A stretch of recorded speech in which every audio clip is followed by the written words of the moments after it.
of us need to keep up the pressure on elected officials. No foreign power in history has attacked the United States with so few consequences, and that puts us all at risk. And you know, by the way, it's not only the Russians who influenced the results in 2016. I know there's been some talk lately about so-called rigged elections. Well, there's no better example of an attempt to rig an election than the massive voter suppression we have seen across America.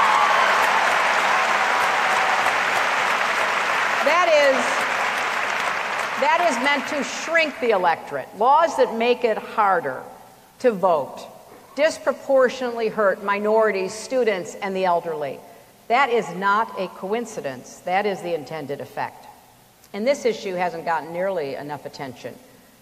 As I've said before, and I'll say it again, these new voter ID laws are a blast from the Jim Crow past.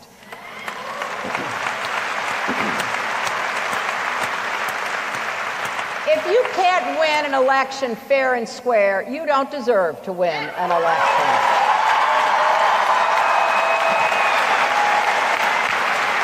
So not only do these laws undermine people's civil rights, they undermine everything we stand for as a country. And I believe strongly we got to start bringing our country back together. And Americans of every political party and ideology should be outraged and should be doing everything we can to educate voters about their rights and do all that we can to try to bring more people to exercise their civic responsibility. Our problem in America is not that too many people vote, it's that too few people vote, and we've got to do more to get more people to understand what's at stake. Now, the fourth and final lesson I want to mention is one that's very close to my heart. There is no such thing as an alternative fact.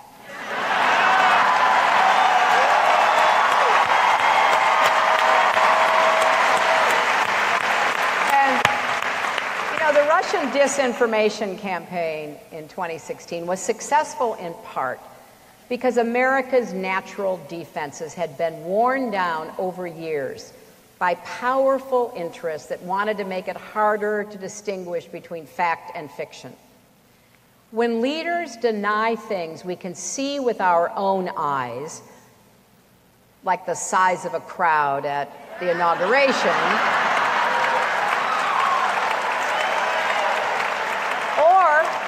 or when they refuse to accept settled science when it comes to urgent challenges like climate change, it isn't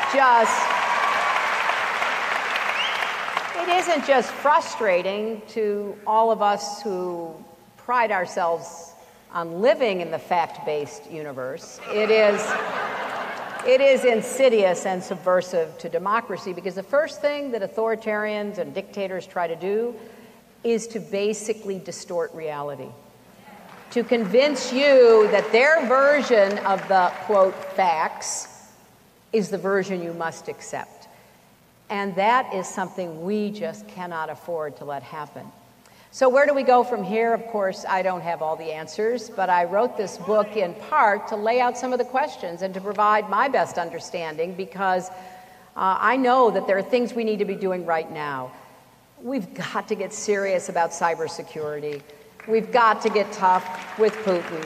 We've got to insist on truth and accuracy and hold elected leaders and the press accountable when they fail to meet that standard. And we must refuse to be silent in the face of racism, sexism, bigotry, or rhetoric intended to incite hatred and violence. Now more than ever, we've got to have the courage to stand up for human rights and democracy. And most of all, we must vote in every election, not just the presidential one. So I'm excited to do everything I can going forward, not as a candidate, but as an active citizen.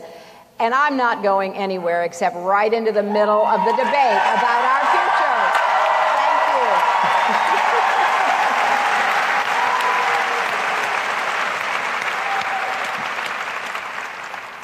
you. Wow.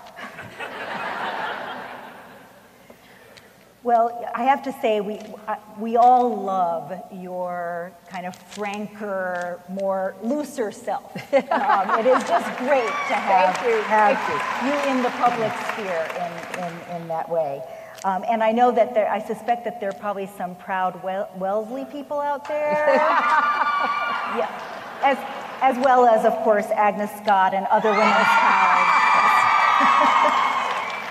So I have some questions I want to ask you. We were also collecting questions from the audience, so I'm trying to, we got a lot of questions, so I'm just going to try to include as many as I can and just have a real conversation. But probably the question that got raised the most often by members of the audience, and you touched on it briefly in your remarks, you know, your books talk so beautifully about picking yourself up after the pain of losing the election, but that one of the things that you were most intent on was that it not discourage young women from entering the political arena.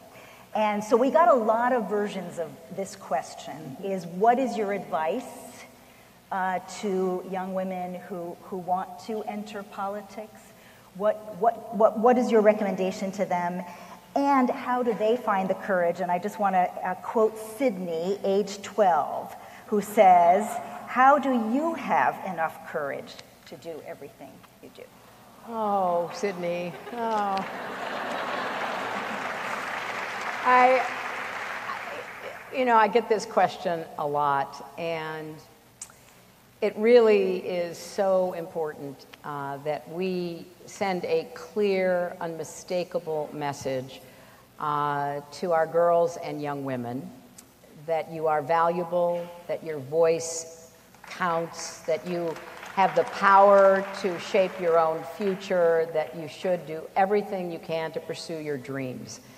And that's why in the concession speech, which I never thought I would have to give, but I did, the morning after the election, I addressed that specifically to young girls because I knew how many, and I'm talking about really young girls, I mean 5, 6, 7, 8, I knew how many had come to my rallies, come to my events.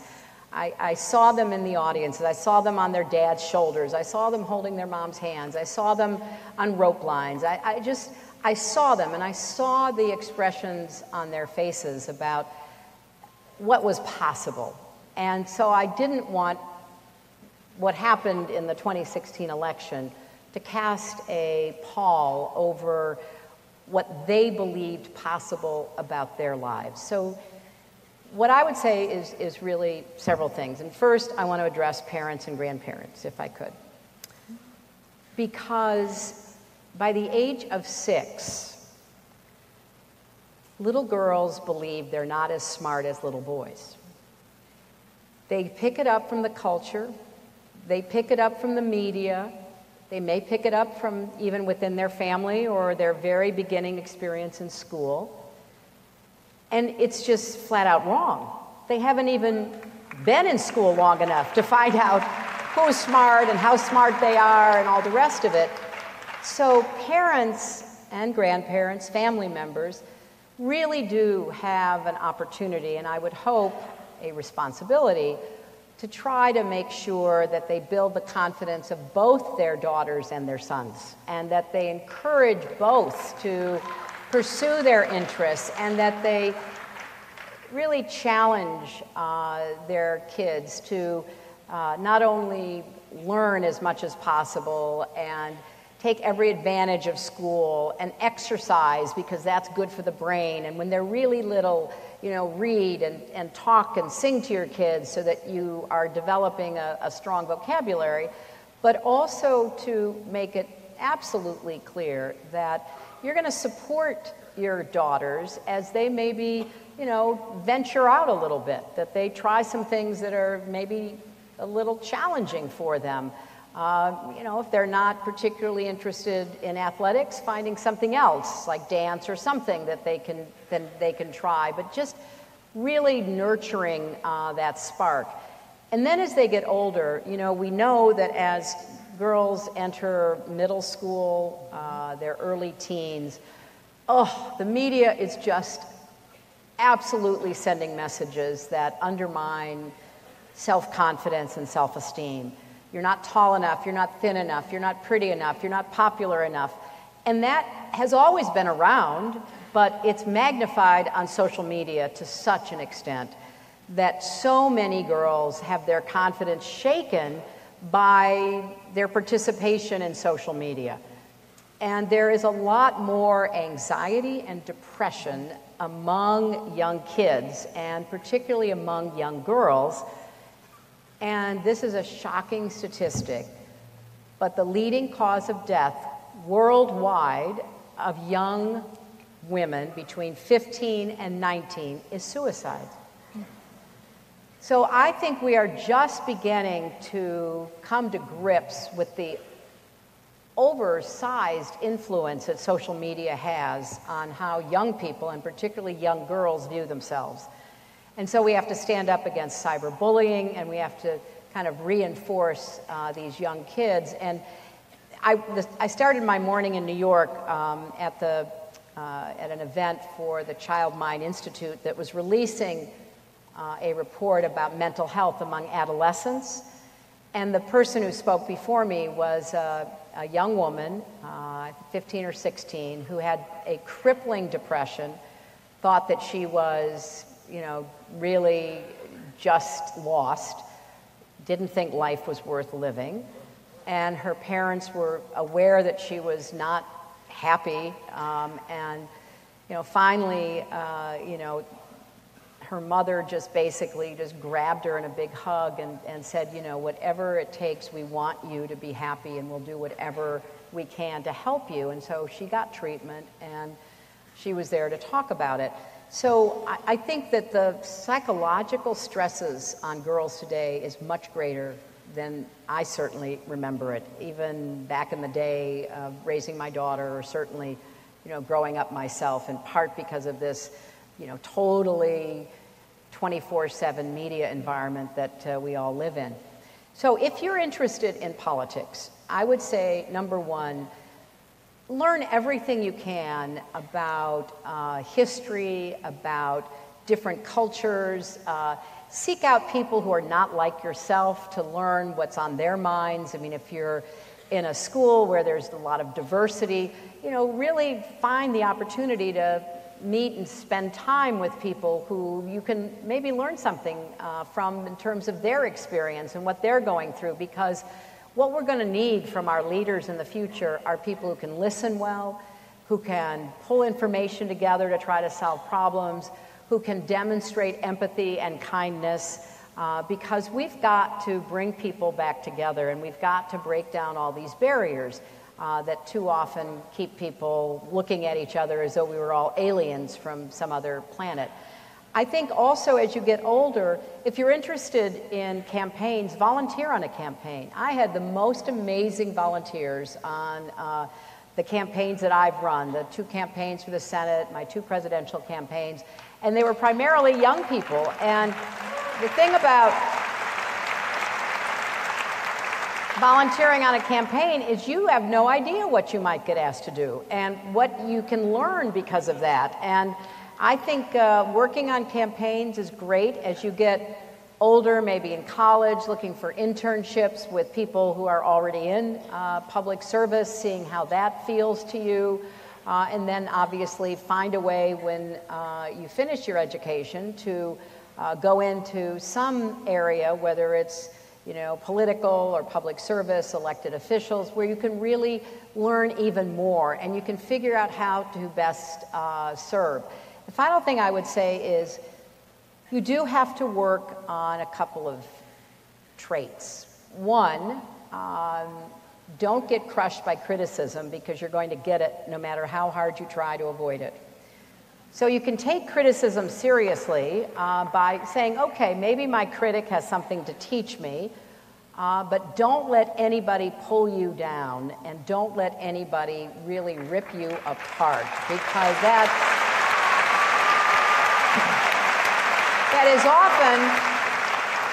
is often far more about the other person than about you. And they often are doing that to you because they have a different partisan agenda or ideological agenda or commercial agenda, whatever their particular approach would be. So, yeah, I mean, you've just got to get prepared for that. Practice public speaking, even if it's just, in front of your dog.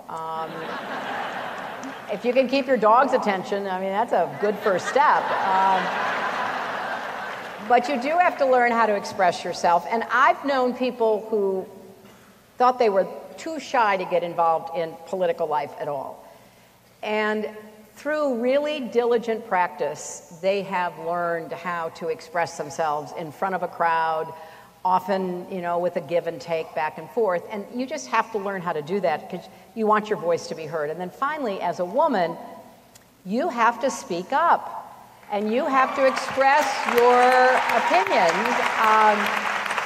Look, we've all had that experience where you're in a meeting and maybe you're the only woman or maybe one of one or two or three, and one of the women says something and nobody pays any attention, and then a few minutes later one of the men says something and people go, that's a great idea. And so part of it is just to really stand up for yourself, not in a, slapping the table, yelling and screaming way, but just to say, yeah, when I mentioned that,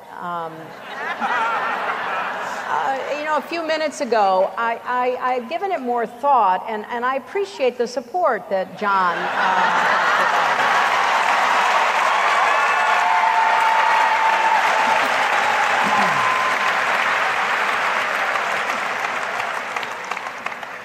Great advice. One of my favorite parts of the book is the way in which you convey your love of policy. You are a policy wonk. You have had a long and incredibly distinguished career as a change agent, and the way you talk about balancing pragmatism and principles, I think, that the art of politics is something that I think is also so important for young people to understand. And I was very moved by how you described your relationship with Marian Wright Edelman, the amazing founder of the Children's Defense Fund. Right. We were privileged to have her on the Agnes Scott campus this fall at a women's college gathering. What an amazing, feisty, extraordinary woman. And you describe how she was your mentor, one of your first bosses, somebody who you worked with really closely, and then you had a falling out. You and Bill supported welfare reform as a compromise. She and her husband were publicly deeply against it. And then over time, you healed that rift and worked together again to pass CHIP, the Children's Health Insurance Plan. So I'd love to hear your reflections on that, on how we work together with people where we may not draw the lines of compromise the same ways. How do we keep working together on the same That's a team? great question, Elizabeth, and it's a really good example, which is why I write about it in the book. Marian, a graduate of Spelman College, was one of my first icons, really. She had gone from Spelman to Yale Law School, and 10 years later, I showed up at Yale Law School, and I had just literally read an article about this woman who was the first African-American woman to pass the bar in Mississippi, who went to work for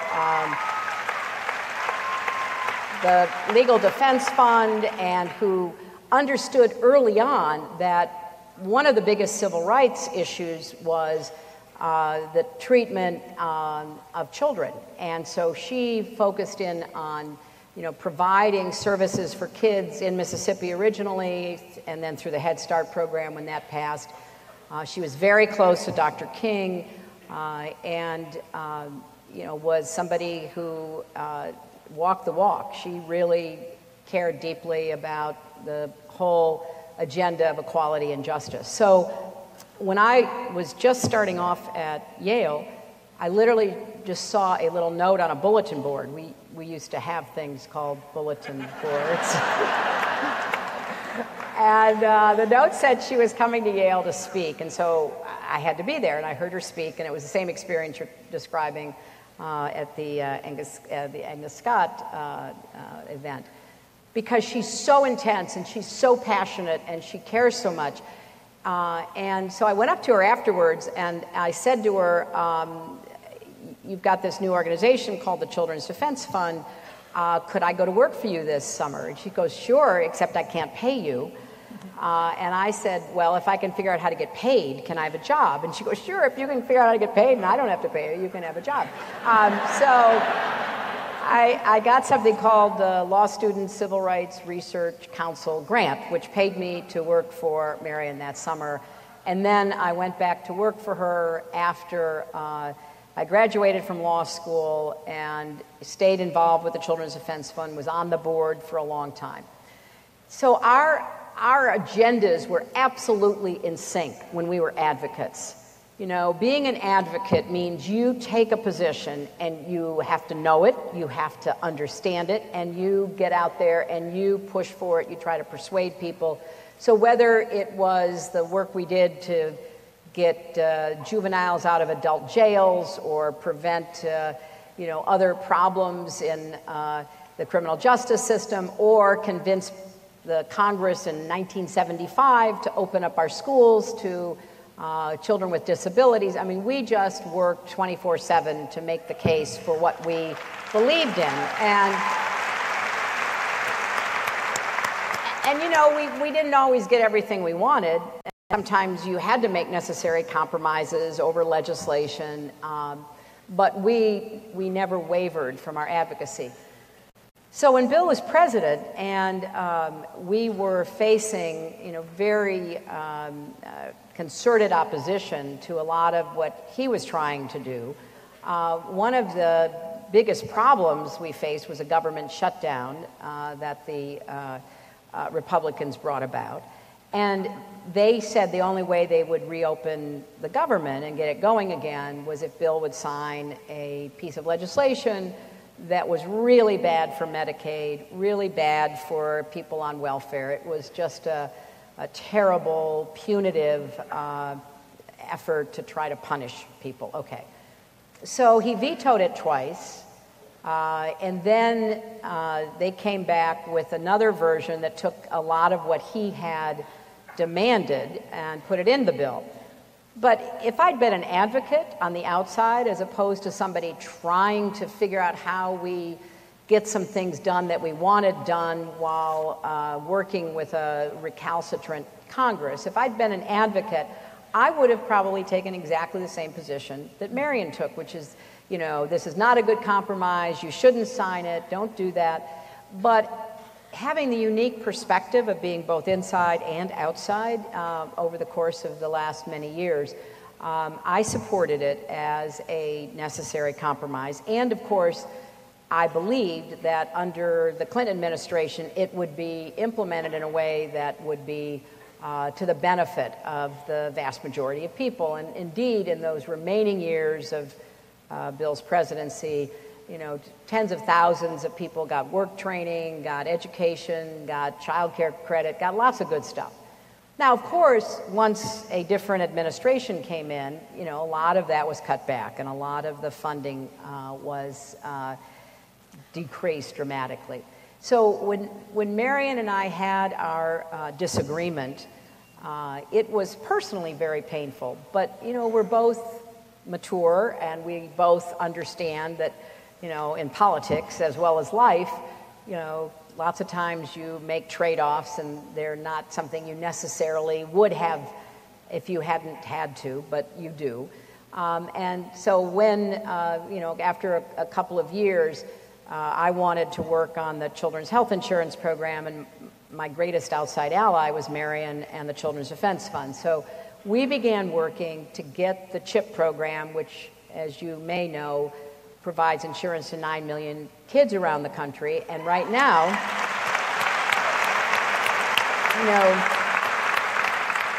right now it's in danger because it hasn't been reauthorized by the Congress. So at the end of the year, states may have to start rescinding health care for kids with chronic conditions and congenital conditions and traumatic conditions. So I think I put it in the book because compromise has become kind of a dirty word on both the right and the left. You know, if you think you have the answer to all of life's problems, you don't want to listen to anybody else, and it's your way or the highway, and I think that's a terrible mistake in a democracy. So part of what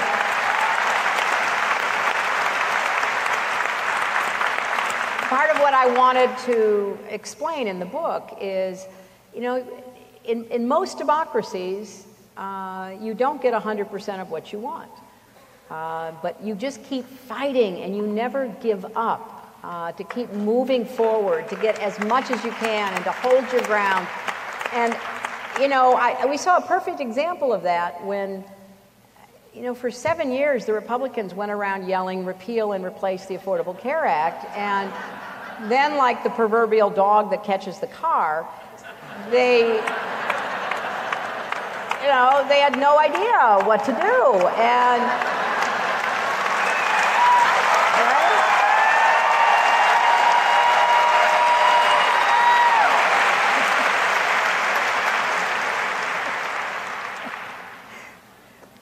so,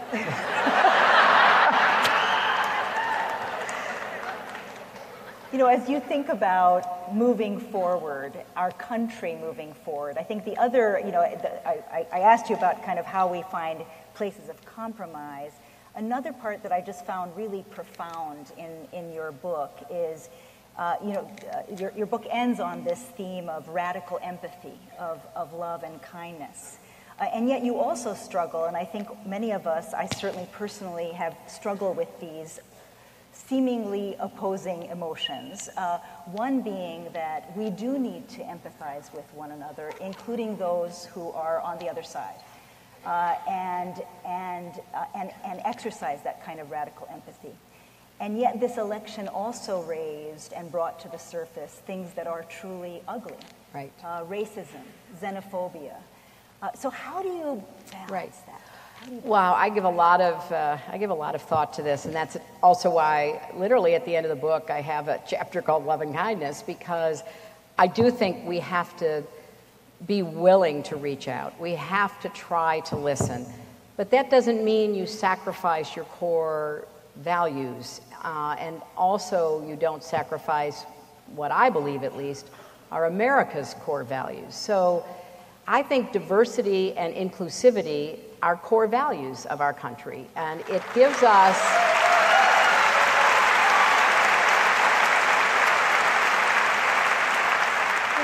it gives us a chance to be even better than we are today in the future. So when I think about trying to reach out to people who are very determined to pursue their own agendas, have no interest in compromise, and we're certainly seeing a lot of that in Washington today, I think there are a couple of ways you have to approach it. I would say that you've got to try to figure out, well, what are issues you might have in common so that you can use them to make a larger point. Now, for example, the Congress is about to take up a so-called tax reform bill that is nothing but a budget-busting, debt-increasing giveaway to the wealthiest Americans. There's just no other way to put it. So, one of the things that the president said during the campaign is that he would never touch Medicare and Medicaid. Remember that? Well, you cannot give the kind of tax breaks to the wealthiest unless you come up with some money. And so it looks like they're going to dramatically cut Medicare and Medicaid. So a lot of the people who supported him heard him say that. So if all you do is to say that their tax reform proposals are a big giveaway to the wealthiest 1%, actually will raise taxes on half the people, you may or may not be heard. But if you say, you know, it looks like they're going to have to cut Medicare to fund their tax plan, what do you think about that? Then it's something that is valued by a lot of people in our country across all kinds of divides. So you have to keep looking for areas where maybe you can dig out some common ground. And I think that to some extent happened with healthcare, because when they began trying to figure out what to do with this car they'd caught and to repeal and replace the Affordable Care Act, you know, as was famously said by the president, healthcare is complicated.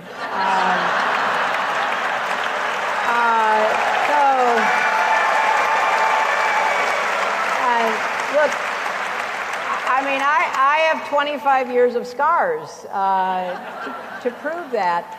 And so all of a sudden, you might know somebody who got a subsidy on the exchange. You might know somebody living in a state that expanded Medicaid, and they have been working hard all their lives, but they made, you know, too much for Medicaid before, but now they're eligible, and they could finally go take care of that chronic condition or find out what was wrong with them. So all of a sudden it becomes personal. And the more we can personalize it, the more room there is for empathy to take place and for people to understand what's really at stake in a lot of these debates.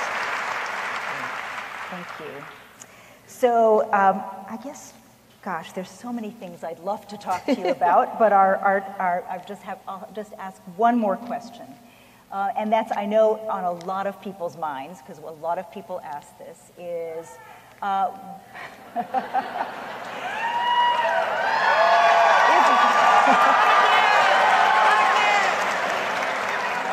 let's put it this way: what's next for you? You write about Eleanor Roosevelt, yes. a shero who had continued throughout her career to have extraordinary public impact. I know there are lots of people here who hope that you will run again. There are no doubt others who are curious who you would encourage to run in 2020. But I think all of us are curious about what's next for you. What happened, as it was for my friends, my supporters, the voters who put their faith in me.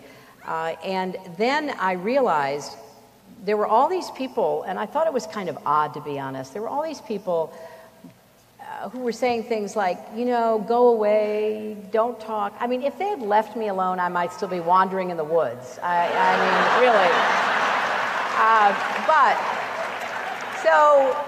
You know, they didn't, and I'm sitting there thinking, I don't remember them saying that to Mitt Romney or to John McCain or John Kerry or Al Gore. I don't remember that.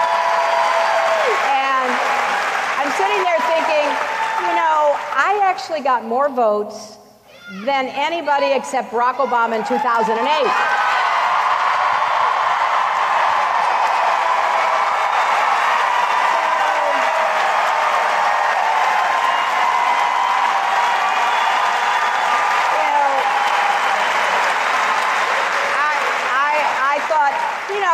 It was a little bit hurtful at first, and I thought, oh, forget it, who cares, right? And I'm going to write this book, I'm going to figure out, sometimes, I don't know about you, but sometimes I figure out what I'm thinking by writing what I am trying to write, and then all of a sudden it becomes clearer to me. So by the time I turned in the book, I recorded the audio in July, and then, you know, it came out in September.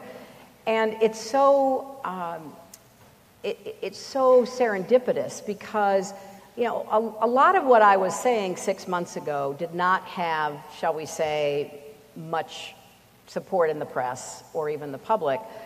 Oh, there she goes about the Russians again, you know, all of that. And, you know, every day that goes by, we learn something else. And so I have said many times that if it had been reversed and I had been in the White House, even if I had won, the office, I would have had a presidential commission that would have had subpoena power to get to the bottom of what happened. And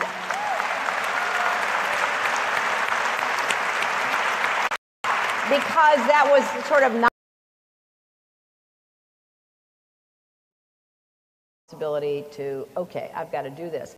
So I will finish out this year on the book tour. I've got, I think, maybe 7 more events like this across the country, and then, you know, probably 7 or 8 more book signings. And I have to tell you, I find being with all of you, and I find these events and signings that I'm doing to be incredibly reassuring, because it's a very emotional experience for me, and I imagine, you know, for some of you as well, but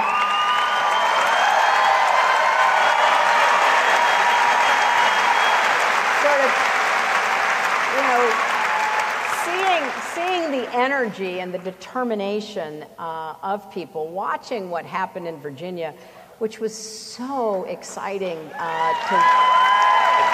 to see people, you know, and the women who had never run for office ever, you know, getting out there and just determined to tell their truth and to do their best. It was exactly what we need right now in America, across the nation. So I'm gonna spend a lot of 2018 doing everything I can to help elect Democrats, and in particular,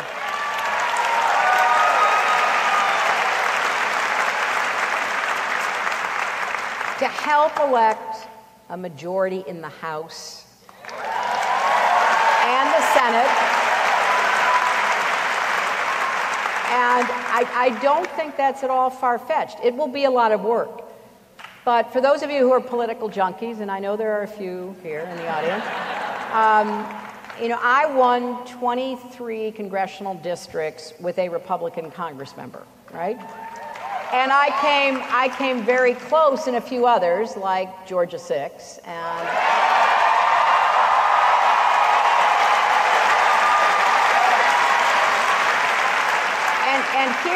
here is what I believe. I believe that if we can fight to keep this on a level playing field, we can win. But here's what's happening, and you all need to pay attention to this. Right here in this state, your Attorney General has just recused from representing your Secretary of State because in a lawsuit over the voting machines in Kennesaw, the servers were wiped. Even though there was a lawsuit to gain access to information to determine whether or not there was hacking or intrusion into the voting. Now, there is nothing in a democracy more sacred than your vote. So here's what I hope some of you will do. Pay attention about what's happening at the county and city level. Find out who's responsible for your elections. Figure out what you can do to try to prevent any shenanigans. And, you know, the shenanigans are sometimes so blatant, like, you know, in minority areas, the polls close at 7. In, you know, white areas, they close at 8. In minority areas, there's 3 voting machines per precinct. In white areas, there's 10. I mean, some of this is not even very complicated in terms of its prejudice or value.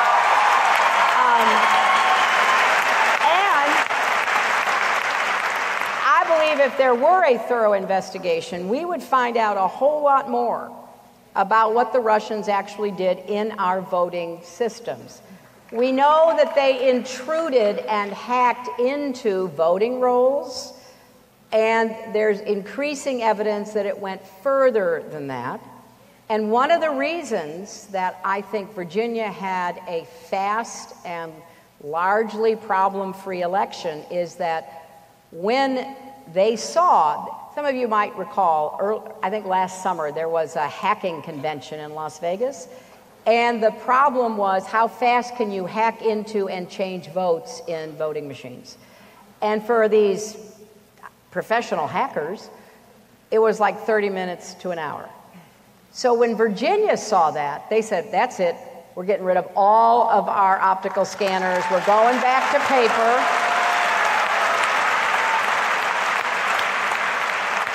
So if you care as much about the vote as I do, then, join up with organizations, like the League of Women Voters and others to try to figure out how you protect the vote and how you eliminate the prejudice that unfortunately is sometimes, put into the system, so that in 2018 we can fight on a fair playing field.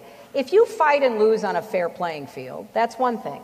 But when you're like me and you look at Wisconsin, where they suppress between 200 and 300,000 votes, you kind of say, well, do we really know what would have happened if they hadn't imposed these onerous ID requirements and turned 200 to 300,000 people away from the polls? Not people sitting at home, not showing up, but people who went with all the ID they had and were told it wasn't the right ID, so go home, you can't vote.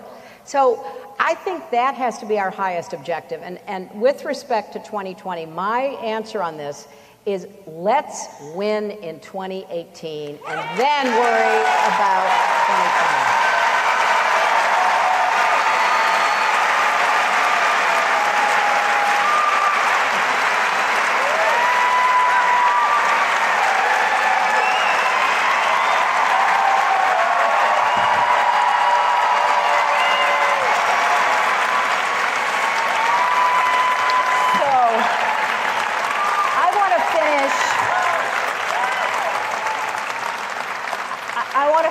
With a final audience question. We actually received, interestingly, several versions of this question, but I'm going to quote my favorite one. This is from Winston Grote, and he wrote, "Can I hug your neck? Thank you for your service to our country and your continued inspiration." Thank you. Thank you.